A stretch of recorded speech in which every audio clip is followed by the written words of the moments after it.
نحمده ونصلي ونسلم على سيدنا ومولانا محمد رسوله النبي الأمين المكين الحنين الكريم الرؤوف الرحيم أما بعد فأعوذ بالله من الشيطان الرجيم بسم الله الرحمن الرحيم وإلى الله ترجع الأمور صدق الله مولانا العظيم. Respected viewers and listeners, we are beginning a series on the life and the teachings of Sayyidina Jalaluddin Rumi, Mawlana Rumi, radiyallahu ta'ala anhu.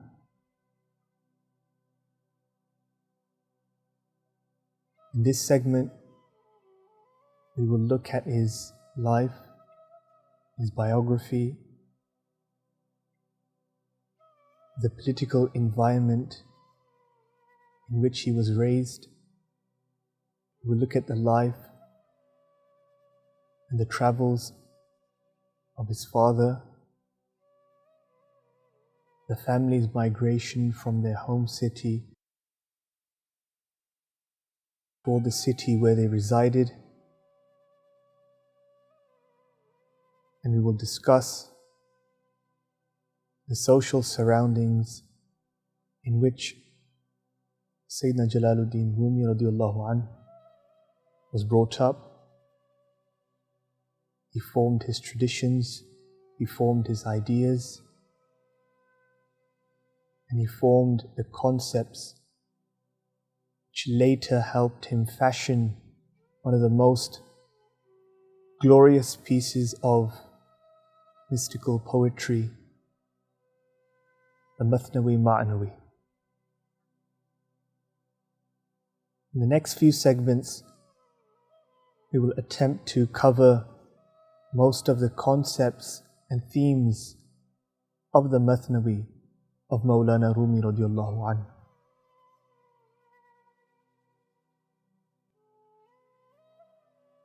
Respected viewers and listeners, Sayyidina Jalaluddin Rumi radiyallahu anhu,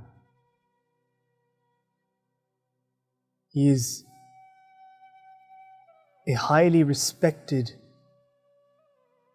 figure both in Eastern tradition but also in Western tradition. He is known as the poet of the heart,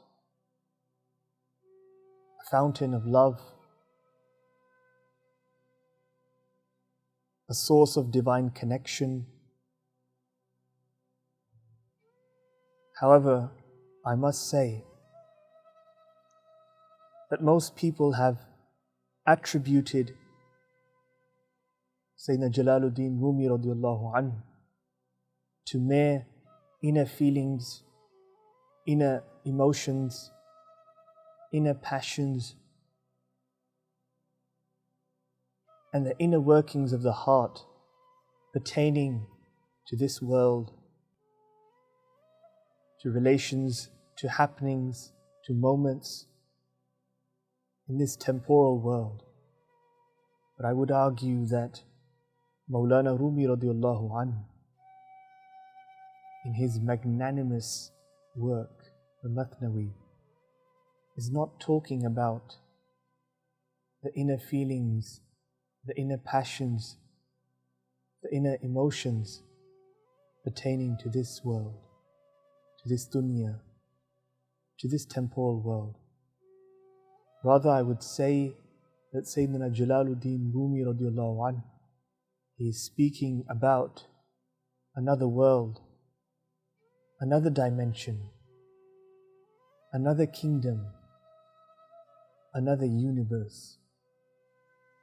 And this dimension, this kingdom, and this universe is a place much, much beyond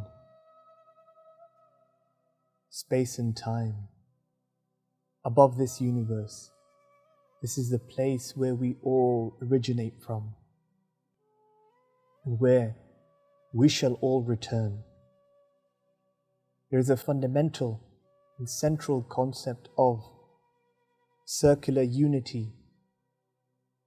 This is an undercurrent, an underlying theme in the teachings of Mawlana Rumi, that we should all return to our origin.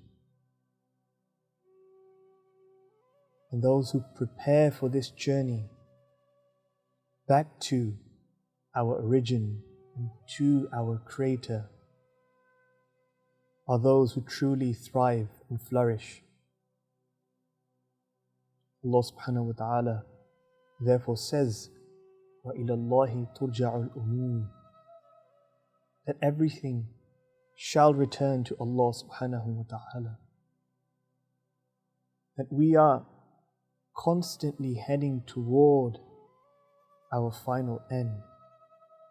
And those who realize this world understand the secrets and the realities that the Divine Allah Almighty has set forth for us.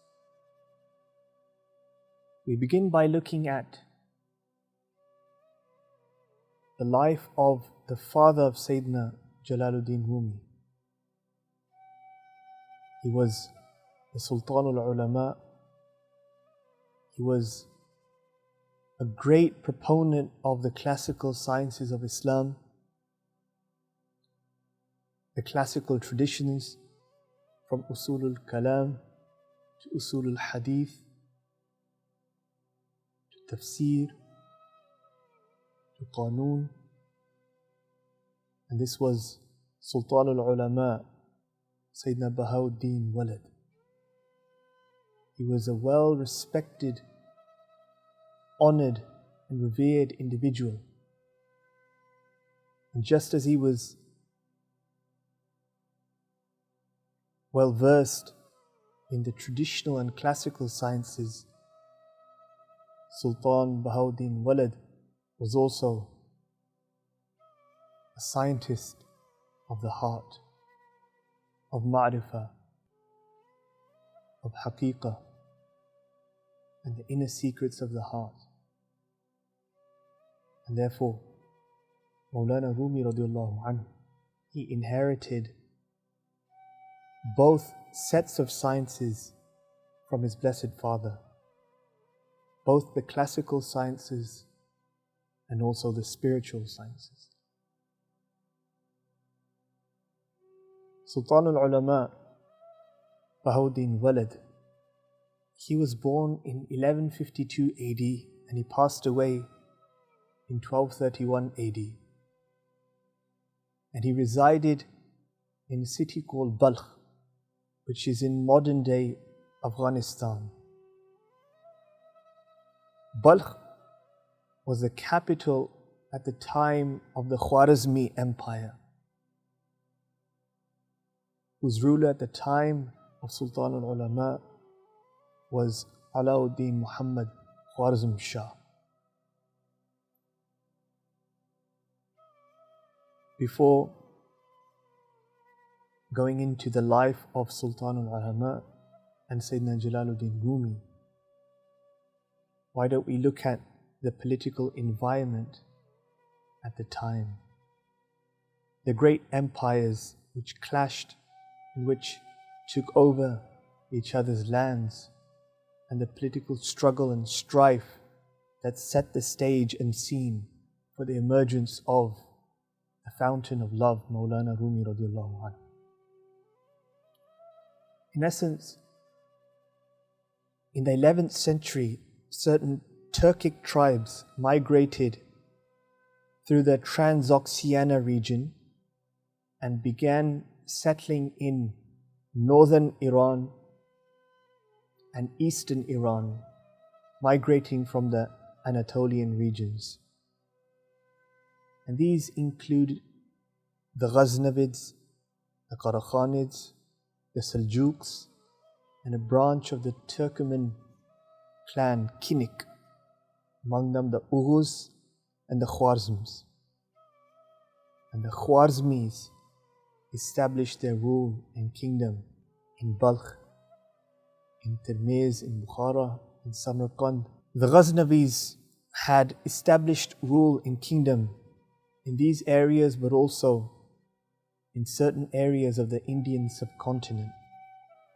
However, as a result of a political and military clash with the Ghauris, in English terms the Ghurids of the time, the Ghaznavids were forced to leave the lands in the Indian subcontinent and their cities in northern and eastern Iran, as a result of which the Ghauris became supreme rulers of the area and the region. However, Shihabuddin Ghauri and his followers and his rule wasn't very popular in the subcontinent and also in Iran, so he was overruled and his lands were also taken over, and Shihabuddin Ghauri was eventually assassinated. So in this period, Alauddin Muhammad Khwarizm Shah, he saw an opportunity to take over the lands that the Ghaznavis and the Ghauris had left. And they included Balkh, Tabrez, Bukhara, Samarkand. And when Alauddin Muhammad Khwarizm Shah, he invaded Balkh, Sultan al-Ulama Bahauddin Walid radiallahu anhu, some historical manuscripts, they indicate that he may have been present at the time and he witnessed the slaughtering of thousands upon thousands of citizens of the city of Balkh. So as a result of witnessing this violence, Sultan al-Ulama and his son Sayyidina Jalaluddin Rumi radiallahu anhu, their family and a massive contingent of scholars migrated from Balkh to a nearby town called Waksh. And they resided there from approximately 1203 to 1210 AD. As a result of Khwarizm Shah's violence and his oppression upon the populace of Balkh. However, eventually, Sultan al-Ulama Bahauddin Walid and Sayyidina Jalaluddin Rumi radiallahu anhu, they returned back to Balkh for another 5 to 7 years. In this period, Khwarizm Shah, he started to sit in the circles of knowledge of Sultan Bahauddin Walid. He began listening to his sermons, his lectures, his talks, his addresses on spirituality, on mysticism and tasawwuf. And he became impressed and he was drawn to the great scholar. But in time, certain other rationalists and philosophical scholars of Khwarizm Shah's court, they began to bear certain envy and jealousy towards Sultan al-Ulama Bahauddin Walid. They started to convince Khwarizm Shah that Sultan al-Ulama, he has left the orthodoxy and the tradition of Islamic sciences, and that Khwarizm Shah must push Sultan al-Ulama Bahauddin Walid out of his kingdom, force him out. In this period, Sultan al-Ulama Bahauddin Walid, he enjoyed the time of Imam Fakhruddin Razi radiallahu anhu. It was both mutual admiration, mutual respect and reverence, and there were certain differences on some core principles of classical sciences. Now one day, both because of the envy and the insistence of certain classical rationalist scholars, Alauddin Khwarizm Shah, he began to change his mind about Sultan al-Ulama Bahauddin Walid. The first reason was the convincing of the scholars and their envy and jealousy. And the second reason is when he saw masses upon masses, seas upon seas of people joining the circles of knowledge of Sultan al-Ulama Bahauddin Walid as king, as emperor, as ruler, he started to become envious and jealous himself. It is a natural phenomenon when political rulers see certain personalities in their own jurisdiction, in their own sovereignty, who are becoming popular,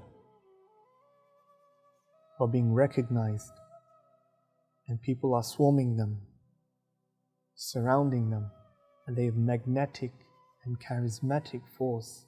Emperors, rulers, and political elites, they become envious and insecure.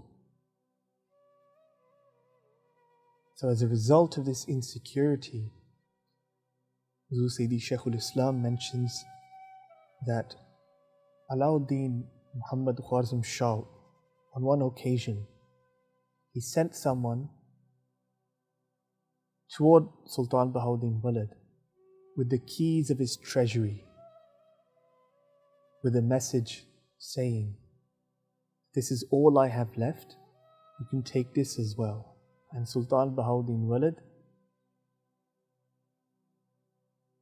was very intelligent, he was very sharp, and he understood the message that the ruler and the king Khwarizm Shah now no longer has room in his heart for me, and he's bearing envy.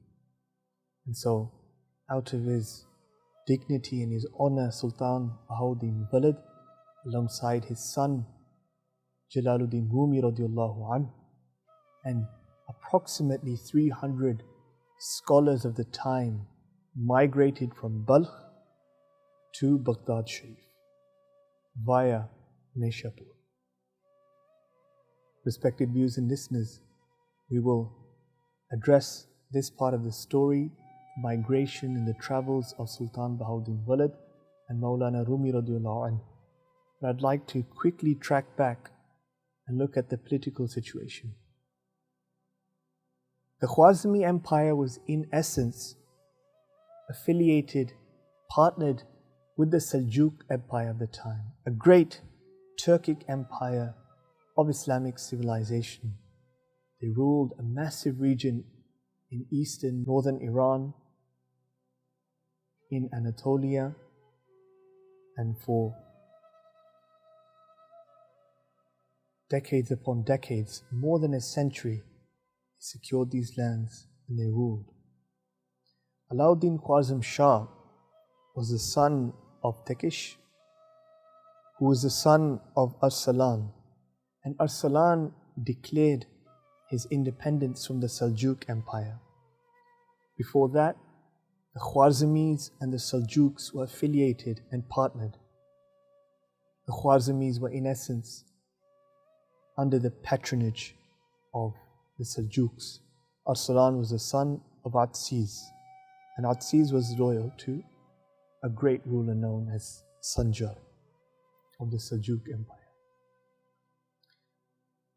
Sultan Alauddin Muhammad Khwarizm Shah, he's a very important and central figure in political history in Islam, because as of his diplomatic and political mistakes and miscalculations, one of the greatest waves of oppression, calamity, and disasters fell upon Islamic civilization and Islamic history.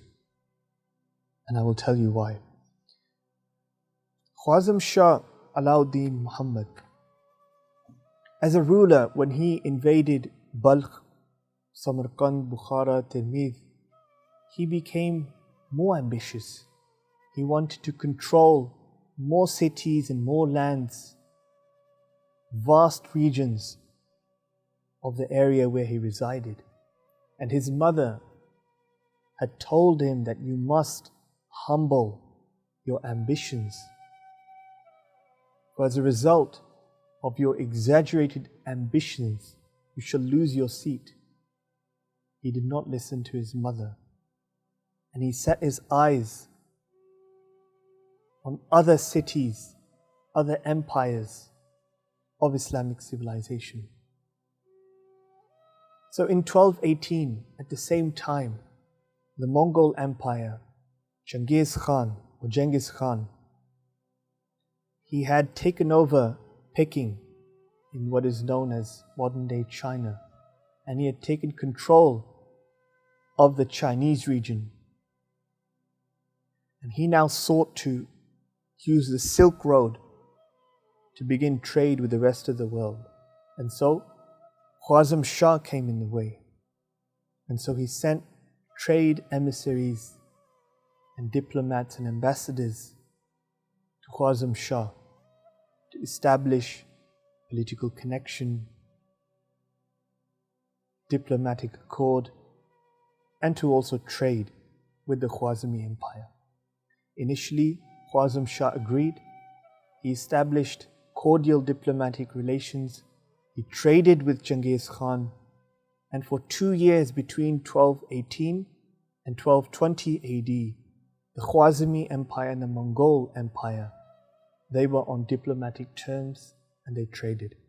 They had economic relations and things were running smoothly.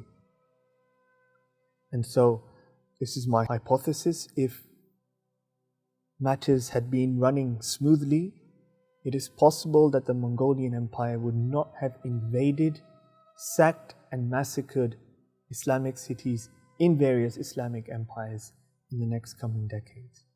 However, a massive mistake cost Khwarizm Shah and also neighboring Muslim cities and empires.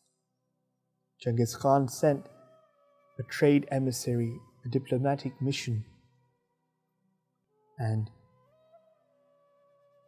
Khwarizm Shah's relative in Seljuk, the governor of Urtar, a neighboring city of Balkh, he stopped the trade emissary and the diplomats, he captured them and he killed some.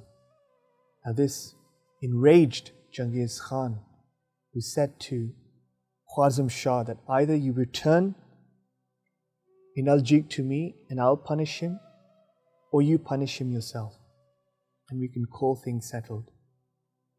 But Khwarizm Shah, as I mentioned earlier, he was becoming more ambitious. He wanted to capture more lands. He miscalculated the strength, the conviction and the power and the vengeance of the Mongolian Empire and Genghis Khan. He said, no, I will not punish him and I will not hand over in Seljuk to you either. As a result, Genghis Khan, he became furious, enraged, and the spirit of vengeance arose. And so he pushed his army towards the Khwarizmi Empire, as a result, costing the Khwarizmi Empire hundreds upon hundreds of thousands of people, but also the Abbasids and neighboring empires and cities of Islamic civilization, millions of people and innocent citizens. This one political mistake, diplomatic miscalculation, put Islamic civilization back many hundred years. And so Genghis Khan's forces, they sacked and massacred people in Balkh, Samarkand, Bukhara, Tabrez, and eventually in 1258, widely known as the sack of Baghdad, conquering Baghdad, massacring hundreds of thousands of innocent civilians, raiding Baytul Hikmah, the great Islamic library and center of research and development, burning thousands upon thousands of manuscript and books which contained hundreds of years of research, of knowledge and wisdom that had been accumulated in Islamic empire and civilization. And then Halaku Khan, they took over Baghdad, Damascus, Aleppo, and they were stopped by the Mamluks, by Qutuz and Baybars in 1260 AD at the Battle of Ain Jalut. And had the Mamluks not stopped the Mongolian Empire, they would have proceeded towards Jerusalem and Makkah al-Mukarramah and al-Madinah al-Munawwarah possibly. So Khwarizm Shah, his ambition cost him his empire. Khwarizmi Empire declined and it completely withered away. And also his personal envy cost him the presence of Sultan al-Ulama Bahauddin Walid and his son, the great Mawlana Rumi radiallahu anhu. This is a lesson for political rulers, those in charge, those in governance. You must check your ambition. You must be modest in your approach. And you must be shrewd and sharp in your calculations. Respected viewers and listeners, looking back at the migration and travels of Sultan Bahauddin Walid and Mawlana Jalaluddin Rumi radiallahu anhu, once they left Balkh, they first travelled to Naishapur. And in Naishapur, as a very young boy, Sayyidina Fariduddin Attar radiallahu anhu, the author of Tazkiratul Awliya, he was present and he met Sultan al-Ulama Bahauddin Walid and his son Mawlana Jalaluddin Rumi. And he said to Sultan al-Ulama, O Imam, O Sultan, please look after your son. I see a shining star on his forehead. I can see wisdom, knowledge, and fountains of divine love which shall gush from him in the near future. So protect him. This was the spiritual foresight of Sayyidina Fariduddin Attar radiallahu anhu, who met Sultan al-Ulama and Mawlana Jalaluddin Rumi on the way. What I'm about to mention and what I shall mention in terms of historical references, they are mostly accumulated from the most fundamental sources pertaining to the life of Sultan al-Ulama Bahauddin Walid and Mawlana Jalaluddin Rumi radiallahu anhu. And they are firstly the Ma'arif, a book of Sultan Bahauddin Walid, his own account of his travels and his life. Secondly, the Ibtida Nama of Sultan Walid, which is the eldest son of Mawlana Rum radiallahu anhu. He wrote about the life of Mawlana Rumi, his grandfather Sultan al-Ulama, and he noted certain details which he learnt from his elders about their migration, their travels. And then two other contemporaries of Mawlana Jalaluddin Rumi radiallahu anhu, Sipah Salar and Ahmad Aflaki. These are the most authentic sources pertaining to Sultan al-Ulama and Mawlana Jalaluddin Rumi. And so from Naishapur, they traveled to Baghdad. And when they reached the gate of Baghdad, the gatekeeper asked, "Who are you?" And when they introduced themselves, the gatekeeper went and fetched another great scholar and author of the book Awariful Ma'arif, Shaykh Shihabuddin Suhrawardi radiallahu anhu. Shaykh Shihabuddin Suhrawardi radiallahu anhu had heard about Sultan al-Ulama Bahauddin Walid. And so he received him at the gate and he brought him towards his lodgings. And when he informed the Caliph of the Abbasid Empire at the time, Al-Nasir Lidinillah, they hosted Sultan al-Ulama, Mawlana Jalaluddin Rumi for a while. But Sultan al-Ulama Bahauddin Walid, due to his dignity and his ghairah and his honor, he did not take well to political courts and rulers, and he refrained from their presence and their court and their majlis, and instead he spent his time teaching, disseminating knowledge. And it is also mentioned that he spent time in the presence of certain disciples, initial disciples of Shaykh al-Qadri Jilani radiallahu ta'ala an. So the people and the followers of the tariqah of Qadiriyya and the disciples of Shaykh al-Qadri Jilani radiallahu an, they met Sultan al-Ulama Bahauddin Walid and they spent time together. And then they travelled towards Makkah al-Mukarramah and al-Madinah al-Munawwara, and eventually travelling towards Dimashq. And Huzur Sayyidi Shaykh al-Islam says at this point,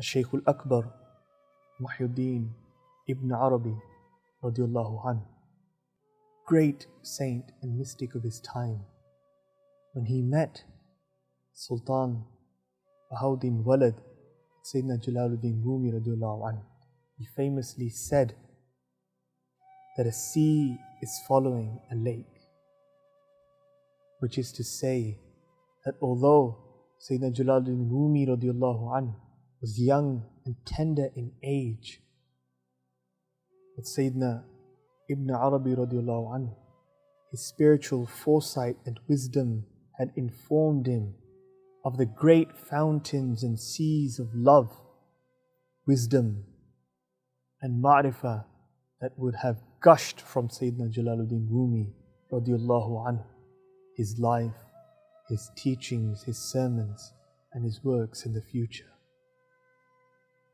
In age, Sultan al-Ulama Bahauddin Walid, in stature, he was elder, he was the father, but this was Shaykh al-Akbar's remarks regarding Sayyidina Jalaluddin Rumi radiallahu anhu. And then from Dimashq, the family proceeded to reside in Isfanjan for 3 to 4 years, and then Karaman, which is near Konya, for approximately 3 years. In this time, the Mongolians were pushing upon the Seljuk Empire, and so the safest place to reside was the capital of the Seljuk Empire at the time, and this was Konya. And the ruler of Konya at the time was Alauddin Kaykubat. He was a sultan. And when Sultan al-Ulama Bahauddin Walid was residing in Karaman, he heard about Sultan Bahauddin Walid, and so he invited him to reside in Konya. So in 1228 AD, invitation was sent, and the invitation was accepted by Sultan al-Ulama Bahauddin Walid. So for approximately 3 years before his passing away, in 1231 AD, Sultan al-Ulama resided in Konya. And instead of going toward the court of Sultan Alauddin Kaykubat, Sultan al-Ulama went directly to the biggest madrasa, the institution, an educational institution at the time. And again, he taught there for a few years before passing away. When Sultan al-Ulama Bahauddin Walid radiallahu anhu passed away in 1231, Sayyidina Jalaluddin Rumi radiallahu anhu, he was only approximately 24 to 25 years.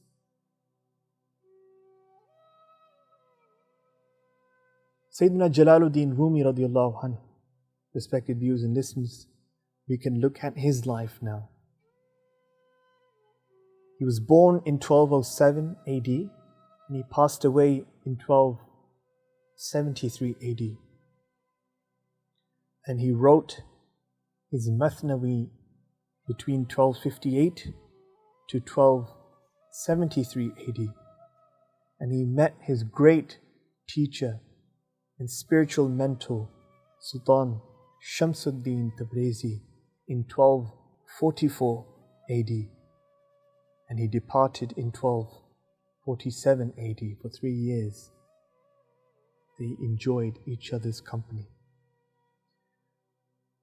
Sayyidina Jalaluddin Rumi radiallahu anhu, Mawlana Rumi, the great mystic and saint, the spiritualist, a source of divine love, wisdom, gnosis. He was known as Khudawandigar, someone who in his nature, in his disposition was divinely and heavenly. Someone who it felt had emerged from the divine kingdoms and heaven. The attributes, the characteristics and the traits which emerged from his life, his personality, his teachings, reminded you of Allah subhanahu wa ta'ala. He was born in the neighboring town of Balkh, known as Waqsh, and one of his titles therefore was Balkhi, as well as Rumi when he later moved to Kunia. And his pen name was Khamush. In his disposition, therefore, you can presume there was a great degree of contemplation, a great degree of silence. And if you visit the grave and the mazar of Mawlana Rumi radiallahu anhu, the place where you enter physically as visitors right now, right in front of the dome of Mawlana Jalaluddin Rumi radiallahu anhu's mazar, and before the entrance where people enter, there's a gate called Bab-e Khamoshan, the gate of the silent ones, those who out of their respect and reverence enter the presence of Mawlana Rumi in silence, just as Mawlana Rumi had practiced silence in the sight, in the presence of Allah subhanahu wa ta'ala throughout his life. And this silence is spiritual. A spiritual saint may speak, they may talk, they may teach and give you pearls of wisdom. Physically they are speaking, but in their heart there is great seclusion and silence where these pearls of wisdom emerge and they form. After the passing away of his father, Sultan al-Ulama Bahauddin Walad, Sayyidina Jalaluddin Rumi radiallahu anhu, he was placed under the tutelage, the guardianship and the tutoring of one of the great students of Sultan al-Ulama Bahauddin Walad, Sayyidina Burhanuddin Muhaqqiq. Sayyidina Burhanuddin Muhaqqiq, great muhaddith and scholar, he had remained in Balkh to assume the post of Sultan al-Ulama Bahauddin Walad, to replace him while they travelled and migrated towards Kunia. Sultan al-Ulama Bahauddin Walad, he came in the dream of Burhanuddin Muhaqqiq and he said, "O Burhanuddin, have you abandoned my son? He needs teaching. He needs higher education. So I command you to travel from Balkh now to Kunia." And so Sayyidina Burhanuddin Muhaqqiq, adhering to the command of his great teacher, he travelled toward Kunia and he assumed charge of Sayyidina Jalaluddin Rumi radiallahu anhu, his education, both his classical Islamic sciences but also spiritual sciences. And Sayyidina Burhanuddin Muhaqqiq taught Mawlana Rumi within those 9 years. He also sent Sayyidina Jalaluddin Rumi radiallahu anhu back to Damascus and back to Aleppo for further higher Islamic classical sciences. And Burhanuddin Muhakkik, he passed away in 1246, and in 1240 he moved to a neighboring city called Qaisari. So for a period of 4 years, Sayyidina Jalaluddin Rumi did not have a teacher. This is the context in which the great spiritual mentor of Mawlana Rumi emerged in his life. For 4 years, he did not have a teacher, a spiritual mentor, a guide, a source of light and wisdom, losing his father, and then his teacher, Sayyidina Burhanuddin Muhakkik, traveling to Qaisari. In this period, Allah subhanahu wa ta'ala, and through His divine command, arranged a replacement. So in 1244, Sultan Shams Tabrez radiallahu anhu, he emerged in the life of Sayyidina Jalaluddin Rumi radiallahu anhu. Now Sultan Shams Tabrez, his name was Shamsuddin bin Ali bin Maliktad. And if there is any confusion and any doubt as to his personality, as to his intellectual orientation, there are certain confusions and misunderstandings. Some believe that he is merely a dervish, a spiritualist, or someone who is purely a mystic and unknown to the classical and traditional Islamic sciences. However, this is not true. Sultan Shams Tabrez was a scholar. He spent his time in the presence of great scholars of Damascus, of Dimashq and Halab, Aleppo. He learnt the classical sciences. However, from a very young age, he displayed certain mystic traits, certain spiritual characteristics, and greatness from a very young age. And he mentions in his own maqalat, his own book, that at a very young age, I used to perform certain spiritual occurrences. Happenings used to come from my presence. Even my father was shocked and he wouldn't understand. And so, in 1244, on the 23rd of October, Sayyidina Shamsuddin Tabrez radiallahu anhu, he comes to Kunya and he meets Sayyidina Jalaluddin Rumi radiallahu anhu. Now there are 4 narrations according to Huzur Sayyidi Shaykhul Islam as to their meeting. Either these 4 narrations are 4 accounts of the same event, or it is possible that they are 4 narrations describing 4 different events. Both possibilities exist. In the first narration, Sultan Shams Tabrez, he was the student of Shaykh Kamaluddin Jund. Shaykh Kamaluddin Jund, after training Sultan Shams Tabrez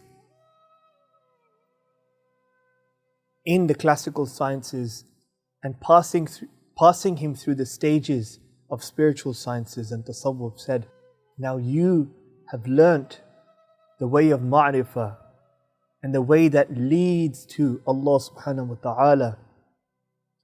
And he said to Sultan Shams Tabrez that your heart has burnt in the love of divine Allah Almighty.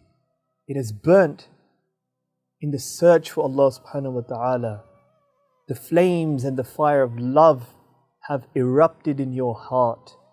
Now it is necessary that you transfer this flame and this fire of love towards someone else, towards someone worthy, towards someone capable. And so,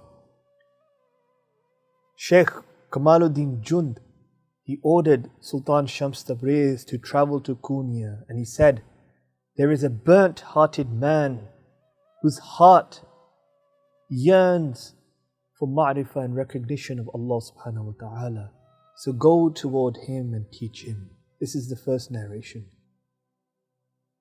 And the second narration is that Sultan Shams Tabrez was once in muraqabah, in spiritual reflection and contemplation. And in that muraqabah, he asked Allah subhanahu wa ta'ala, "O Allah, grant me someone who is worthy and capable enough of consuming and absorbing my spiritual sight and my tawajjuh. Someone who I can transfer my spiritual wisdom, the flames and the fire of divine love,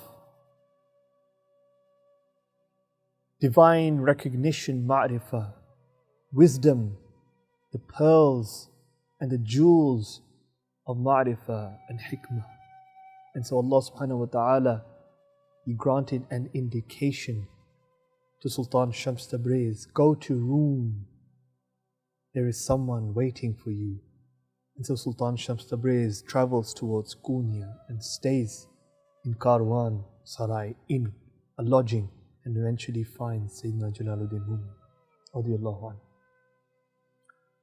In the third narration, this is perhaps one of the most widely recognized narrations. Sultan Shams Tabrez, he was a scholar, a traveler. They used to call him in Persian Shamse Parinde, the flying sun. That wherever he traveled like a bird, and he illuminated the place where he traveled.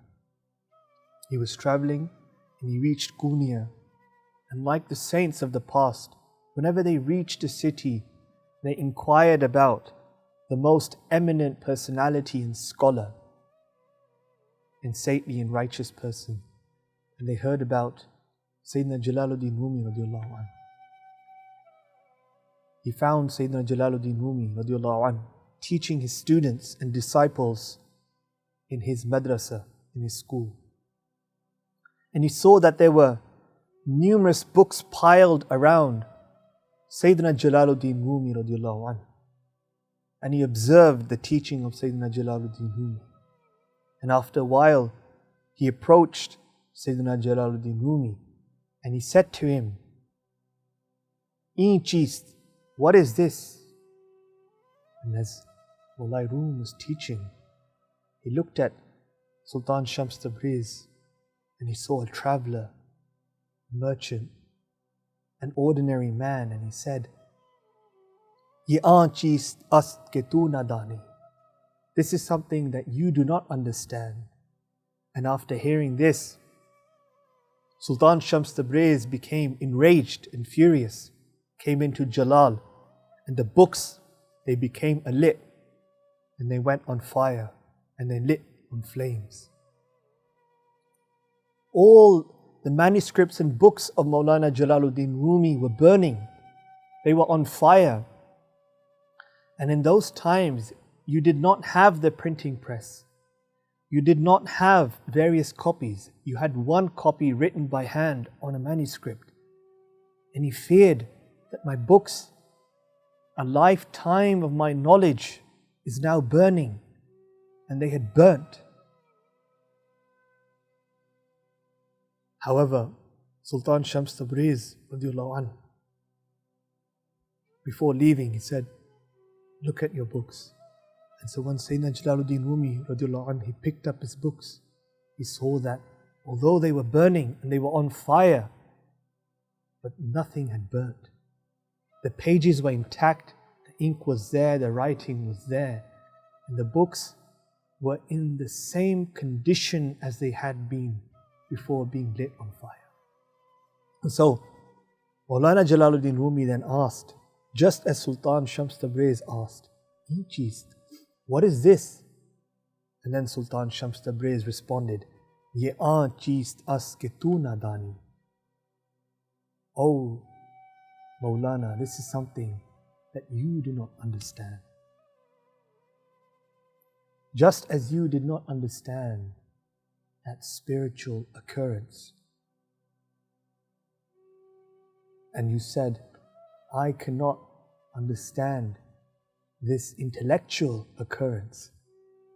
Why don't we learn from each other? And so, the life of Sayyidina Jalaluddin Rumi radiallahu anhu, it took a massive turn. A revolution emerged in the heart of Sayyidina Jalaluddin Rumi radiallahu anhu. Just as the books had been lit on fire, the heart of Sayyidina Jalaluddin Rumi had been lit on fire. The fire of divine love, of divine ishq, divine muhabba, divine ulfa. And this flame had emerged in the heart, this flame which grew and grew and grew, and Sultan Shams Tabriz kept on placing oil upon oil on it until that flame grew, became a fire, and then amassed the personality of Sayyidina Jalaluddin Rumi, and then took over his work, his life, his teachings. And then this fire of divine love is what Sayyidina Jalaluddin Rumi, Mawlana Rumi, teaches in his Mathnavi. The fourth narration, respected viewers and listeners, Mawlana Jalaluddin Rumi radiallahu anhu, he was sitting beside a pond in the courtyard of his madrasa. And there were certain books piled on the ledge of the fountain. Sultan Shams Tabriz, he looked at Sayyidina Jalaluddin Rumi radiallahu anhu, and he said, what is this? And Mawlana Rumi responded, this is qeel wa qaal. This is what is said, and these are narrations. He said it in a dismissive manner. And so Sultan Shams Tabriz radiallahu anhu, he picked up the books and threw them in the well, in the pond. And again, Sayyidina Jalaluddin Rumi radiallahu anhu, he was worried. His lifetime of works and teachings and his knowledge were written in ink, and they were all wet and soaking in water. He feared he had lost all of his knowledge in his books. However, when he picked the books up, they were completely dry. So he asked Sultan Shams Tabriz, what is this? And Sultan Shams Tabriz responded, this is alam-e hal. This is a state of ecstasy and divine recognition and ma'rifah. And so this changed the life of Sayyidina Jalaluddin Rumi radiallahu anhu, who then proclaimed that Maulavi hargiz na shud Mawlana Rumi, ta ghulame Shams Tabrizi na shud. That Jalaluddin had not become Maulavi until he assumed the servitude and the service of Sultan Shams Tabriz. That until he became a servant and student, the doorstep of Sultan Shams Tabriz radiallahu anhu, he did not assume the great rank and title of being Maulavi, which is a divinely person. And only then, by spending 3 years in the presence of Sultan Shams Tabriz, for 6 months in complete isolation, not leaving their house, not meeting anyone, Sultan Shams Tabriz and Mawlana Rumi sat in front of each other in khalwa and seclusion and taught each other both in silence, and then they discussed various concepts in tasawwuf and in ma'rifah. And then they emerged after 6 months. During this time, some of the students of Mawlana Rumi became envious and jealous of Sultan Shams Tabriz. Who has come and changed the life of our teacher. He has taken our teacher from us. Our teacher no longer offers us his company, his teachings, his wisdom. Who is this person? So they forced Sultan Shams Tabriz to leave, and he left back to Damascus. Mawlana Rumi was very saddened, very grieved. He sent his son, Sultan Walid, and other disciples to convince Sultan Shams Tabriz to return. They eventually found him and they convinced him to return. He stayed for a while, but again in 1247, and he disappeared. Respected viewers and listeners, Sultan Shamsuddin Tabrizi radiallahu anhu, he was the antenna of Sayyidina Jalaluddin Rumi radiallahu anhu, his connection with Allah subhanahu wa ta'ala. Allah subhanahu wa ta'ala granted his wisdom, his ma'rifah, his gnosis, his hikam, through this antenna of Sultan Shamsuddin Tabrizi radiallahu anhu. And through this channel, Mawlana Rumi, he emerged in the path of divine love. He emerged on the path of muhabba and ishq. And eventually, years later, he compiled his Mathnawi and wrote couplets, 6 volumes on divine love and divine ishq. And the subject and the theme of the Mathnawi pertains to Allah Almighty, the divine, the love of Allah subhanahu wa ta'ala, the recognition of Allah subhanahu wa ta'ala, fighting our lower self, our cardinal and sensual desires, feeling the emotion of separation and firaq from Allah subhanahu wa ta'ala, and then embarking on a spiritual journey towards the stages of divine recognition, of fana, annihilation, baqa, subsistence, and then achieving unification, jama' with Allah subhanahu wa ta'ala. Respected viewers and listeners, in the next few segments, we will now embark on the journey of discussing the core themes and the discussions of Mawlana Jalaluddin Rumi radiallahu anhu, his Mathnawi, and what we can learn, what we can reflect and implement in our lives. وَمَا عَلَيْنَا إِلَّا الْبَلَاغُ الْمُبِينُ. وَالسَّلَامُ عَلَيْكُمْ وَرَحْمَةُ اللَّهِ وَبَرَكَاتُهُ.